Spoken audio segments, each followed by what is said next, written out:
بسم اللہ الرحمن الرحیم۔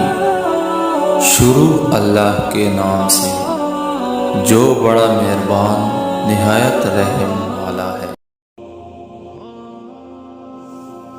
رسول اللہ صلی اللہ علیہ وآلہ وسلم نے فرمایا، جو علم حاصل کرنے کے ارادے سے کہیں جائے تو اللہ اس کے لیے جنت کے راستے کو آسان و ہموار کر دیتا ہے۔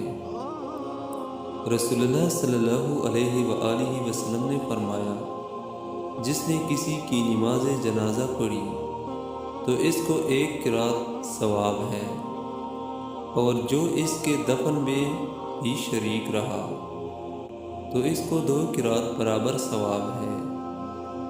نبی اکرم صلی اللہ علیہ وآلہ وسلم سے قرات کے متعلق پوچھا گیا تو آپ نے فرمایا، قرات احد پہاڑ کے برابر ہے۔ رسول اللہ صلی اللہ علیہ وآلہ وسلم نے فرمایا، اپنے گھروں کو قبرستان نہ بناؤ، شیطان اس گھر سے بھاگتا ہے جس میں سورۃ بقرہ پڑھی جاتی ہے۔